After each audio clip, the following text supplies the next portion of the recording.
What if the person you trusted most was the one who cut the deepest? If betrayal has shaken you, there is a Stoic way to rise without bitterness and without losing yourself.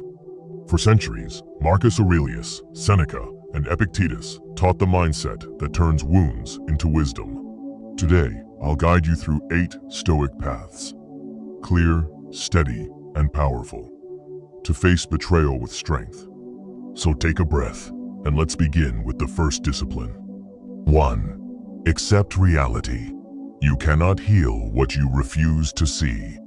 A Stoic faces truth not because it's painless, but because it's the only ground solid enough to stand on. Betrayal hurts most when we cling to the version of reality we wish were true. The more we deny what happened, the more power the wound gains over us. Acceptance isn't surrender. It's reclaiming control over your own mind. I remember the first time someone I trusted betrayed me. I spent weeks trying to rewrite the story in my head. I kept hoping there was a misunderstanding, that the truth wasn't what it clearly was. But peace only came the moment I finally said to myself, "This is real. Now what will I do with it?" Practical tips. Write down exactly what happened, without emotion, only facts. Say out loud, "This happened. I don't have to like it, but I will face it." Stop replaying the fantasy of what should have been and observe what is. What part of the truth are you still resisting? Marcus Aurelius wrote, "If it is endurable, then endure it. Stop complaining." Once you accept reality, the next Stoic discipline is to guard your emotions from taking command. 2. Detach emotion. Feel the sting, but don't let it rule your mind. A Stoic allows emotion to pass through, but never allows it to take the throne. Your first reaction is human. Your second reaction is your training. To detach doesn't mean to suppress. It means to observe without becoming consumed. Emotional distance gives you clarity where chaos once lived. When I felt betrayed, anger rushed in like a storm, and for a moment, it felt righteous. But that storm started steering my decisions, pushing me toward words and actions I would regret. Only when I stepped back and watched the anger instead of obeying it, did I start reclaiming myself. Practical tips. Pause before responding. Let the first wave move through you. Label the emotion. This is anger. This is disappointment. This is fear. Breathe deeply and remind yourself, this feeling is temporary. My judgment is permanent. Are you reacting from emotion or responding from clarity? Epictetus said, "It's not what happens to you, but how you react to it that matters." Once emotion loosens its grip, you can return to the center that betrayal once pulled you away from. 3. Hold your center. Their actions are theirs, your response is yours. A Stoic remains anchored, even when the world around them becomes unpredictable. Betrayal tempts you to internalize someone else's chaos, but their choices came from their character, not your worth. Your power lies in choosing how you stand, not in changing what they did. I once blamed myself entirely for someone's disloyalty, wondering what I could have done differently. With time, I realized I was carrying a burden that wasn't mine to hold. The moment I separated my identity from their behavior, I felt a freedom I hadn't felt in months. Practical tips. Write 2 lists, what I control and what I don't. When your mind spirals, read the list out loud. Anchor yourself in the first column. Stop personalizing the actions of people who were fighting battles you didn't even know about. Are you holding yourself responsible for someone else's decisions? Seneca wrote, "We suffer more often in imagination than in reality." With your center restored, you can now choose the tool that Stoics rely on above all, reason. 4. Choose reason. Anger blinds. Clarity restores your strength. A Stoic knows that the mind is sharpest when the heart stops shaking. Anger makes everything appear larger and more threatening than it is. Reason, however, shrinks the problem down to its true size.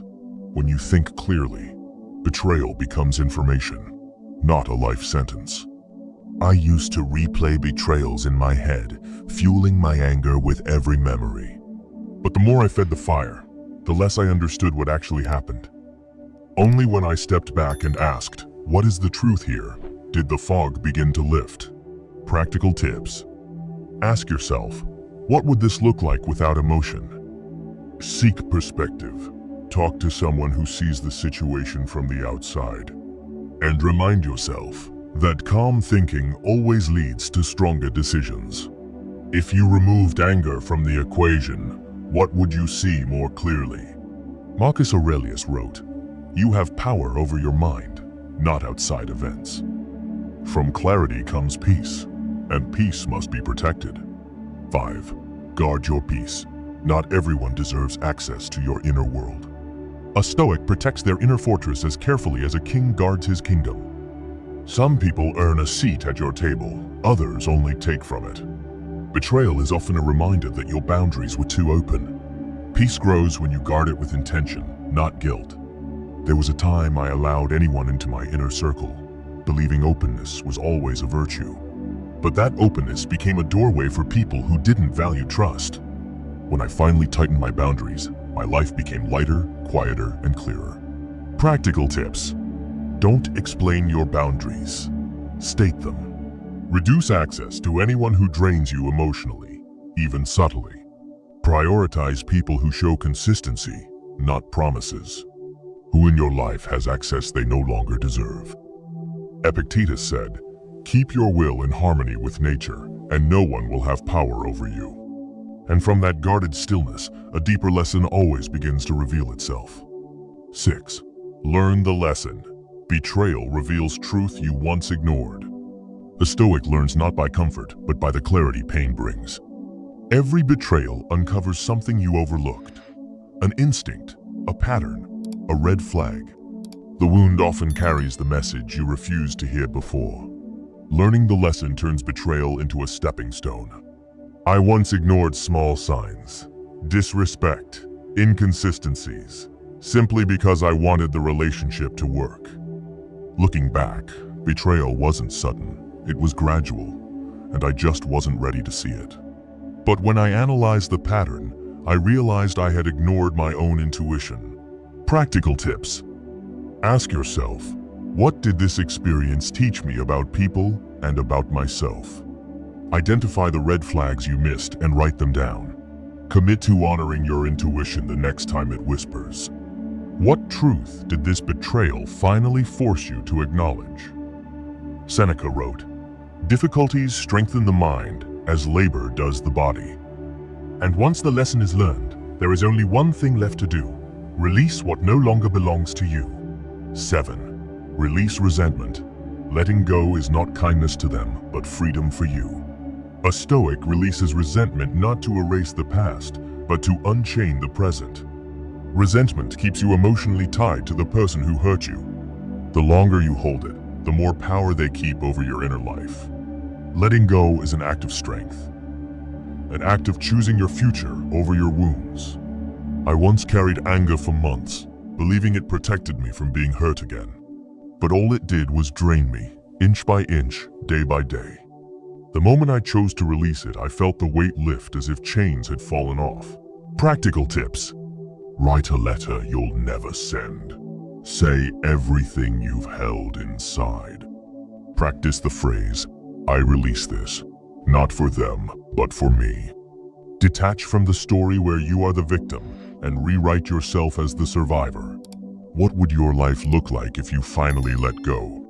Marcus Aurelius wrote, "The best revenge is not to be like your enemy.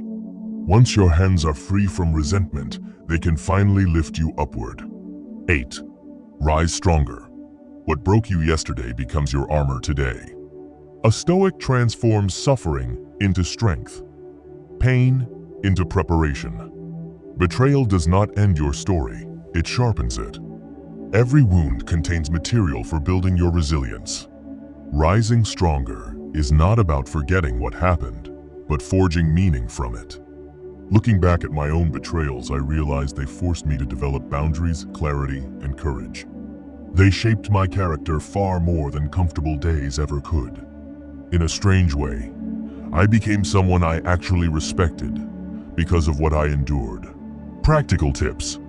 Turn your experience into a principle you live by. Let the pain clarify your values, what you accept and what you'll never again allow. Stand tall, not in spite of what happened, but because of it. How will you use this betrayal to become someone stronger? Epictetus wrote, "Every difficulty is an opportunity for virtue." And now that you've walked the Stoic path, there is only one question left. Before you leave, ask yourself this: which of these 8 Stoic disciplines do you need the most right now, and why? Drop your answer below. Your reflection might help someone else who's hurting too. Betrayal is not the end of you, it's the awakening of you. And if this message brought you even a moment of clarity, consider joining me here on the Stoic 8. Like the video, subscribe for more Stoic wisdom, and explore the other lessons waiting on this channel. Remember this: before you go, you cannot control betrayal, but you can always choose who you become after it. And that choice, today and every day, is your greatest power.